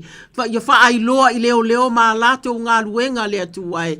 Ina ia maua aua le saunga le mua tangata. Mātou te tatalo so se whai totoa e o i wafu. O airport o mea uma o mea e ala mai ai le i tangata e o mai le atua mātou te tatalo wha mole malupuipuia mātou tangata whanau o mātua fo i le atua i le suwafa o ke riso e mātou te le mapu lo mātou wala au pea le atua i la ua fio e te fesoa soa ni atu i ate i lātou tamā i o le se tatalo lea mole nei taimi a o leo le atua e mawhainga tā o lo lātou whaafea ngai mātou te tatalo i se tae au fauto e ti mata le upenga e mo i wai ai e ua whaale tonu ai mātou te tatalo a mai give a good crop a new crop o tangata e ai le ami o tonu i la ua fio le atu ai a wale whaatino ina o tiute ma le vainga o le atu nuu o tu uatu i o lato wa au whaamanuia o e ua wha ina mātou te tatalo i o toe maua se tae au fau lau whaamalo o longa ia i latou ma a inga a wa afia uma lava le atu ai mātou te talo atu ai malo mātou loto nau le atua i le suafo ke riso Amen. La ir ka ko kaimi, la ir kaimi. One more. Kalo. No. La, yeah. Yes, talo Poi mo nai tangata lei, nofo solo i lunga awala, aleluia. Ia le atua, ia homeless, aleluia. Mai, amen. Ia o tōulu atu i le whaitoa wa api, a wai wa tele le whaitoa. E lau tele fo i le ala i tau atu i le malaia. E tō tele fo i la tau e ui atuai. A wai wa api le whaitoa. E lau titi fo i le ala i tau atu i le ola. E tō i titi fo i la tau o e maua. Aleluia. Ia o tau ma profeta pelo. E o mai a te o tau i ofu wha ma moe. A o luko fe ai lava i la tau. Tau te iloa i la tau i o la tau fua. Pe tau mai e tangata si fuifi vine mai le la au tui. Po le mati mai le la au talatala. E wha pe fo i le la au le lei. Ta i tasi ma fua mai i fua le lei. A o le la au leanga e fua mai i fua leanga. E le ma fai i le la au le lei ona fua mai i fua leanga. E le ma fai fo i le la au leanga ona fua mai i fua le lei. O la au ume le i fua mai i fua le lei. E taia ia malafo ina i le afi. O lea foi o te ilo ai i la tau i o la tau fua. E le sao atu i le malo le langi i la tau umo e fai mai a tiau. Leali ie. Na o le fai ale fina ngalo lo tamau i le langi.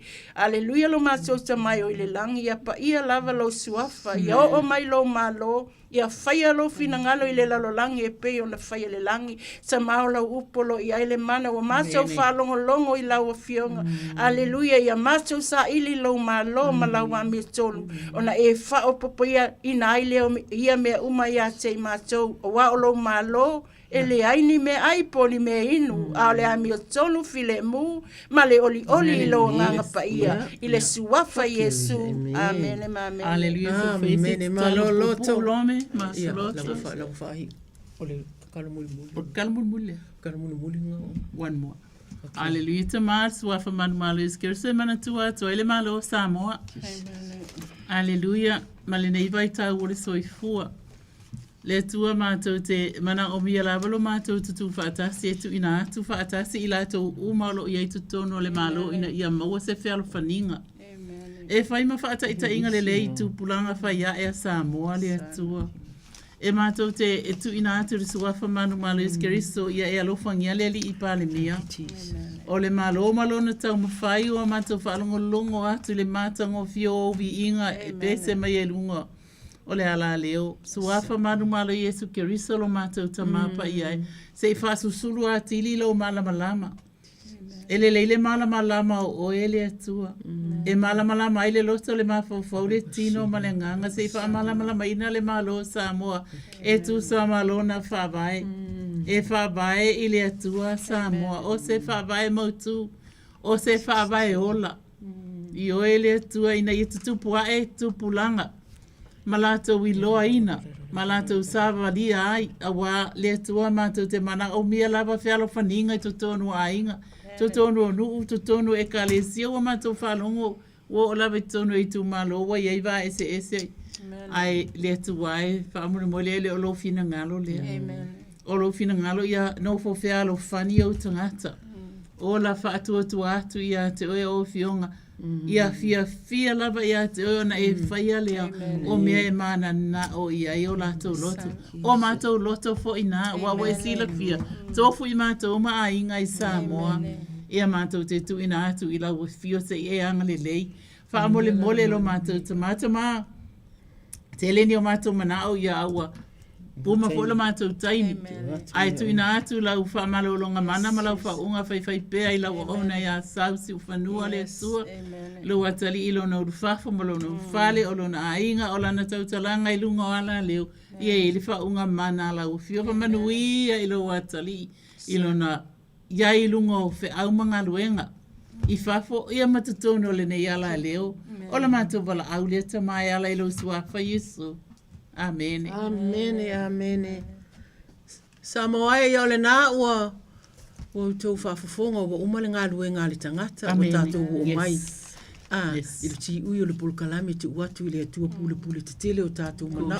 Tātou te talitonu o ia e whaasoasoa ina. Ia ole.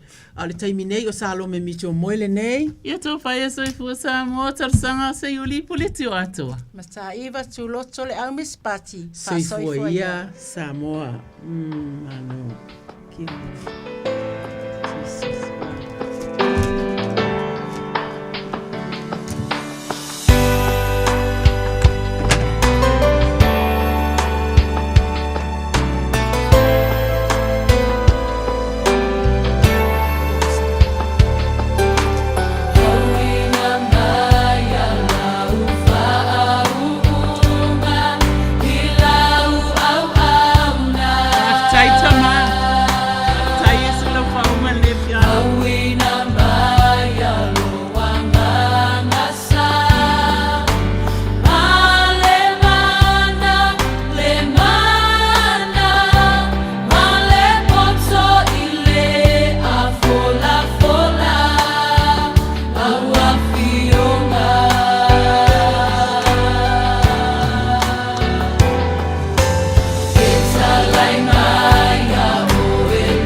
Are you and your whānau fully immunised against measles?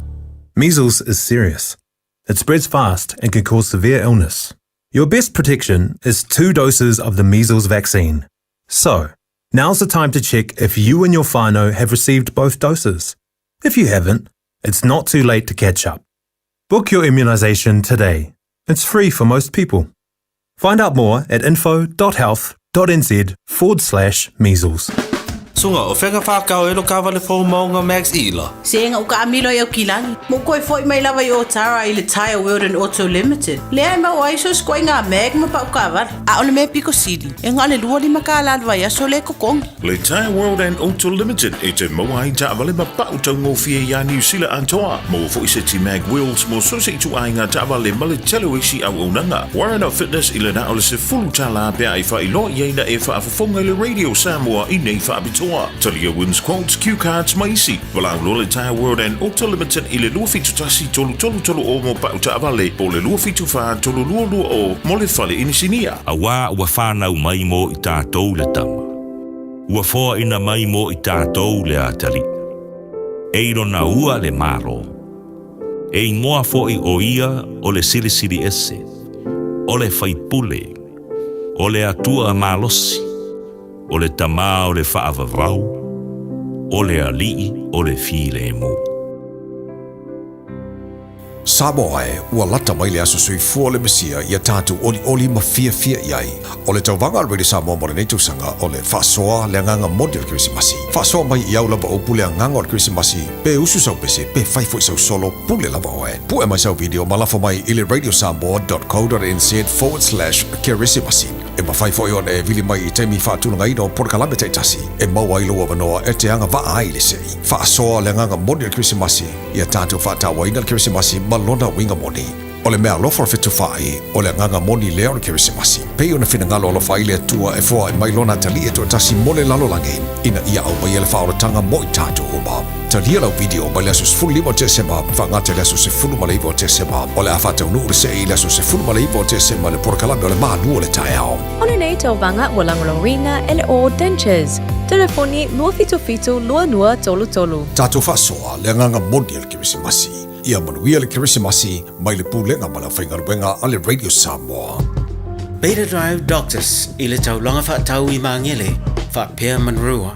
O le vaenga o so ngase pe amana o mia.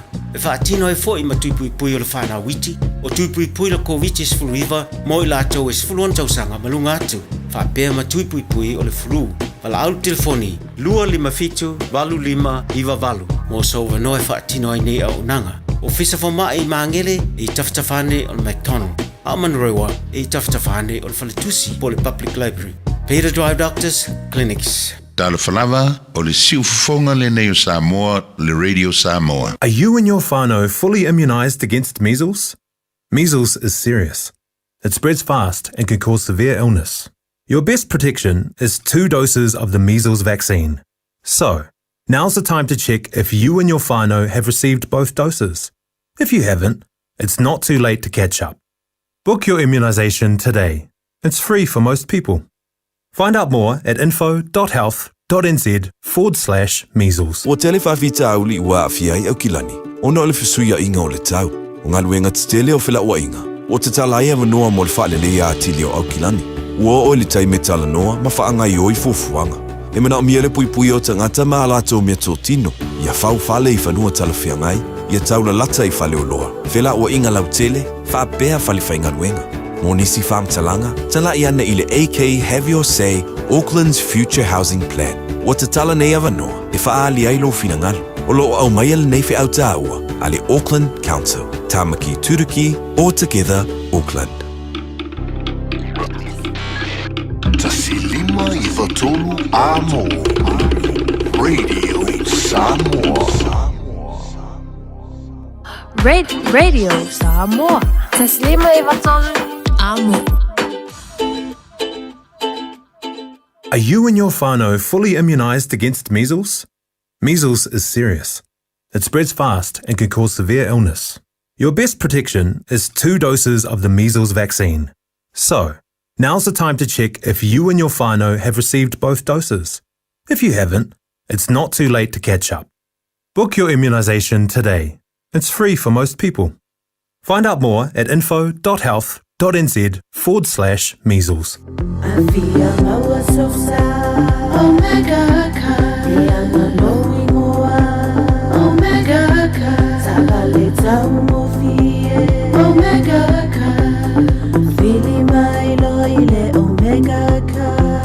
Omega Cars, lua selau Diabetes Drive i Manukau. Pole telefoni o iwa lua fitu 5 tasi lua.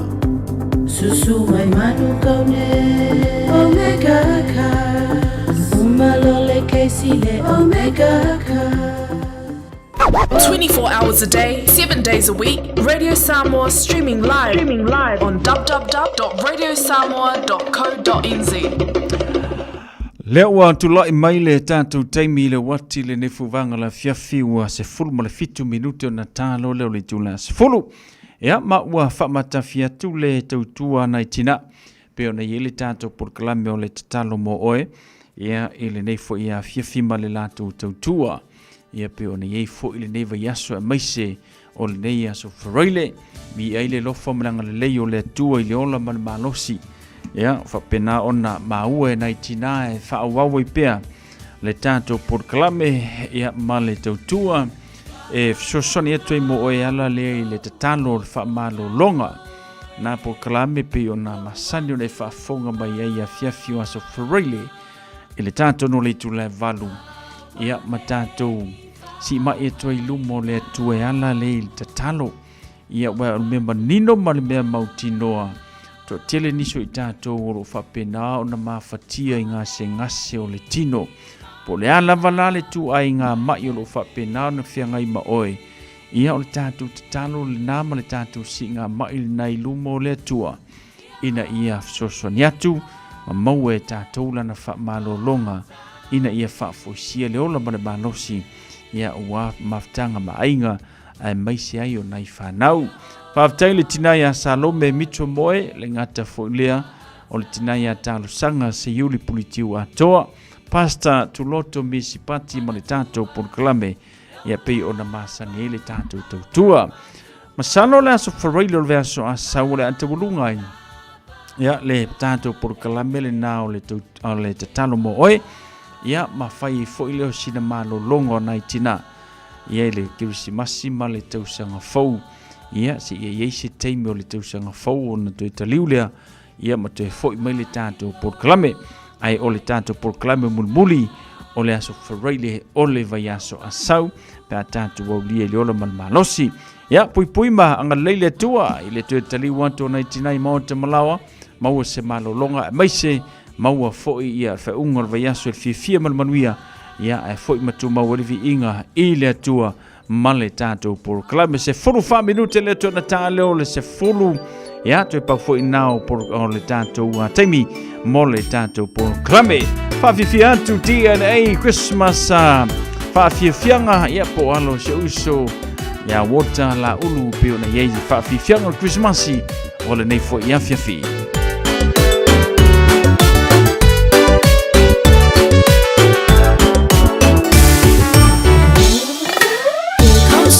Here comes Santa Claus, right down Santa Claus Lane.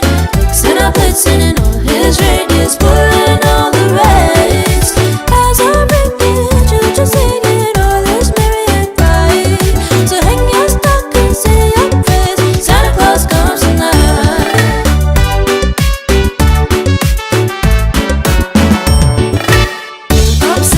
Here comes Santa Claus, right down Santa Claus Lane. He's got a bag that's filled with toys for boys and girls again. Hear those sleigh bells, jingle, jingle, oh, what a beautiful sight. So jump in bed and cover your head, 'cause Santa Claus comes tonight. Yeah, Santa Claus comes tonight. Here comes Santa Claus, right down Santa Claus Lane. Santa blitzing and all his reindeers pulling all the reins.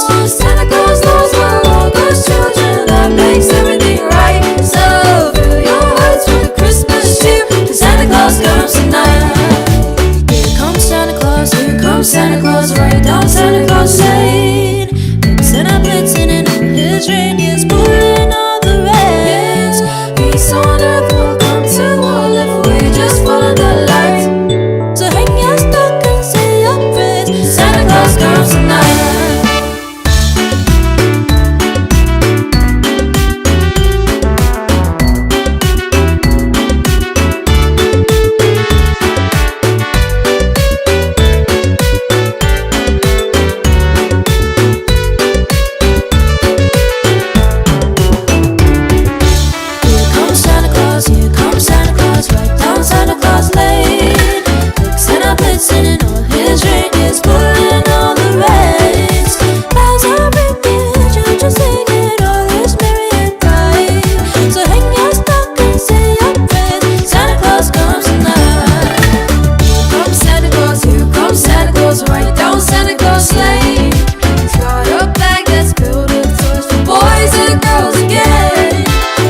Tangana whawhiwhianga o DNA monisino whātunga le Christmasi mo tātou le nei whaiwanga la whiawhi.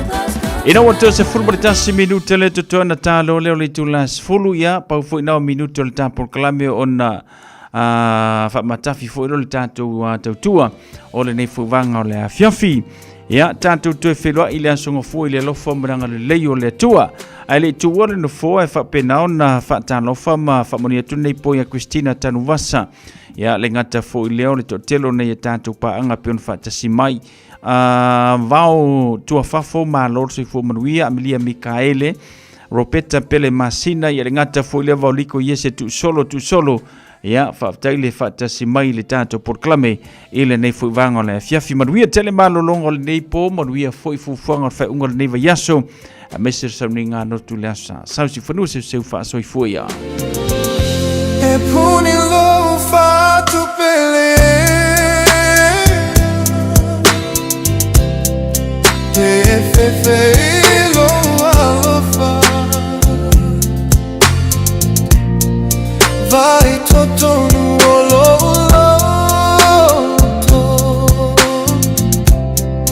Na oe olo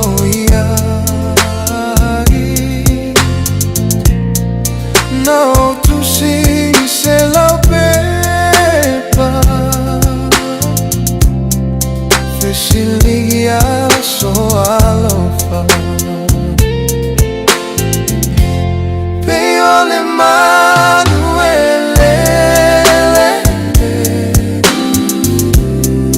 Fa pena orele pele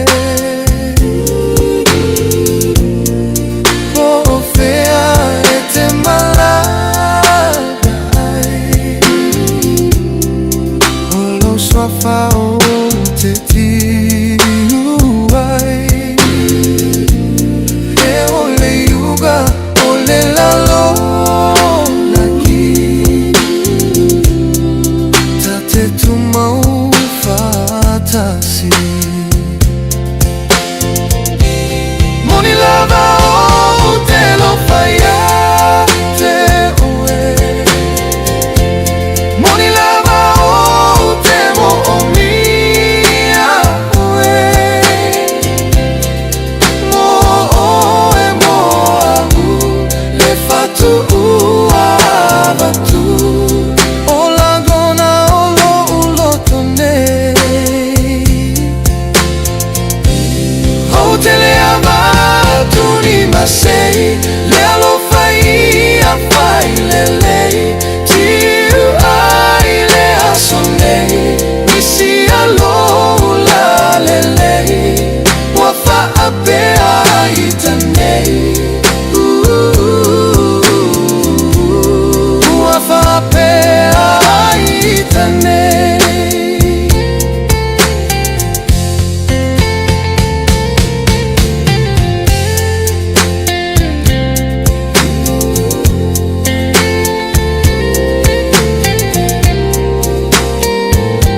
mai pea i the radio